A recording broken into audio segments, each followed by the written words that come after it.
না, কোনো মতেই না। এসআইপি তে যারা আছে তারা কখনোই টাকা জলে যাবে না, বরঞ্চ আমি বলবো যে লোয়ার লেভেলে এসআইপি সবসময় মার্কেট যখন নিচের দিকে আসে তখন এসআইপি যেটা করা হয় তাতে বেশি শেয়ার পাওয়া যায়। তো সুতরাং আমি জোর গলায় বলবো যে এসআইপি যেটা আছে ওটা কন্টিনিউ করা উচিত। কখনোই এসআইপি কে 3 মাস 4 মাস কি 6 মাস টাইম স্প্যানে দেখা উচিত না। এটা এটা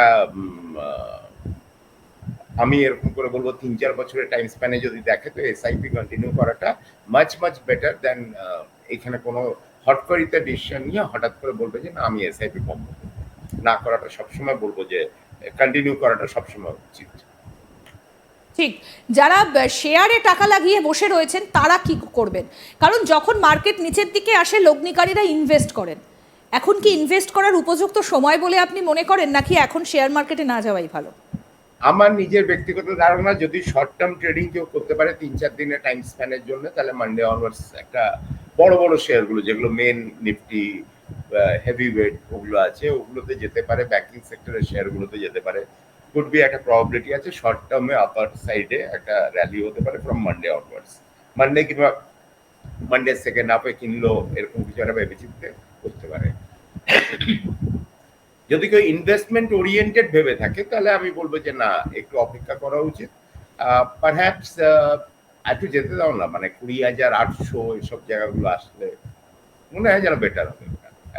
কত পর্যন্ত নামতে পারে নিফটি আপনার এই মুহূর্তের আন্দাজ কি? কারণ আপনি বলছেন যে জুন মাস পর্যন্ত মার্কেট এরকম থাকবে, জুন অনওয়ার্ডস উঠবে, কত পর্যন্ত যেতে পারে নিফটি? খুব একটা লং শটে বলবো যে একবার হয়তো 21,000 ভাঙতে পারে। এটা মাথায় রেখে মে জুন মাসের পরে লগ্নি করব এরকম আমার নিজের ব্যক্তিগত ধারণা এটাই, যে 21,000 পর্যন্ত নামতে পারে। এটা আমরা বলি I don't let me check it with the charts, I will tell you better. আমরা যেটা বলি নরমালি ওটাতে নিফটি মানে উইকলি চার্টস দেখি এবং উইকলি চার্টসে 100 উইকটাকে আমরা স্টাডি করি, 100 উইক এবং 200 উইক।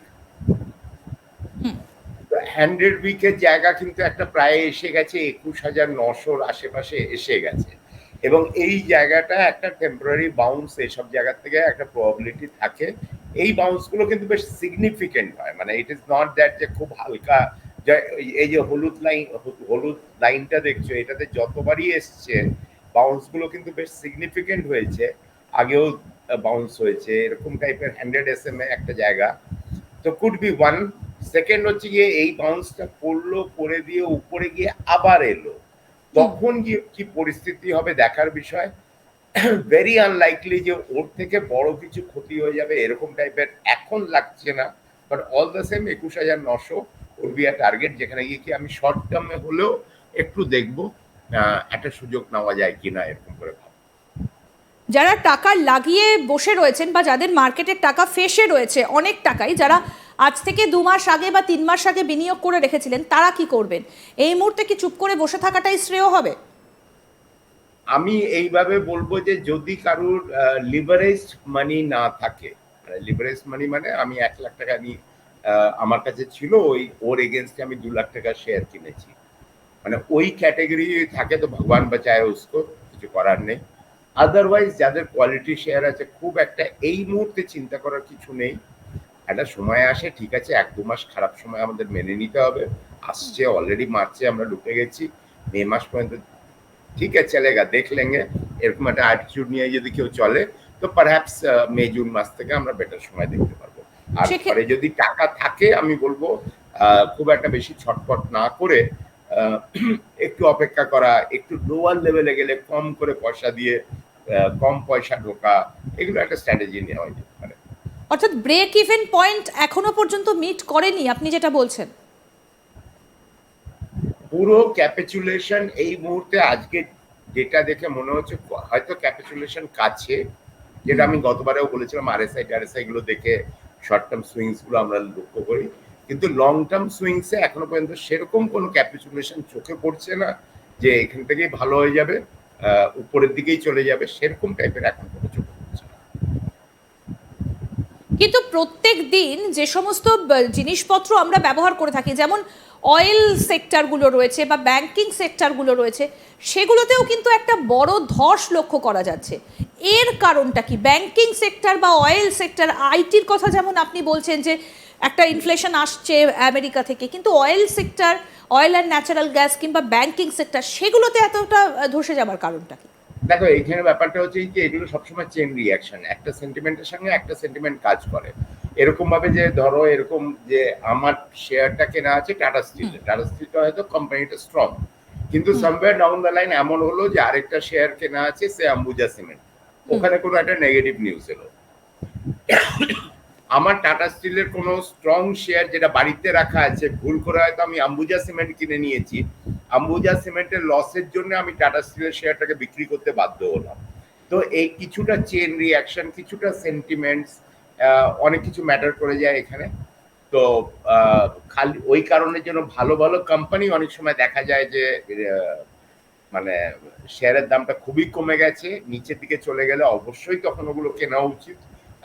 জোর গলায় বলবো যে সব শেয়ারই খারাপ হয়ে যাবে, কোনোটাই উঠবে না, বাজারে আর কখনো শেয়ার মার্কেটে আমি পয়সা ঢালবো না, এসব ভাবা উচিত না। বরঞ্চ নিচের লেভেলে সাহস বাড়িয়ে কেনার প্ল্যানিং গুলো করাটা এখন থেকে শুরু করতে হবে। গ্র্যাজুয়ালি 1-2 মাসের মধ্যে আমি কিনবো, সব প্ল্যান আউট ফেজ আউট করবো, এরকম চিন্তা ভাবনা করাটা মাছ বেটার।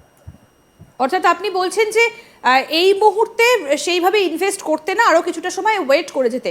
আমি যদি একটু ফরেন, আস্তে আস্তে শুরু করতেই পারে, খুব একটা ভয়ের কিছু এখানে লাগছে না। একটু যদি ফরেন ফান্ডগুলোর দিকে যদি নজর দিই, তাহলে আপনি কি বলবেন যে ফরেন ফান্ডে কি এই মুহূর্তে ইনভেস্ট করা অনেকটা লাভজনক হবে?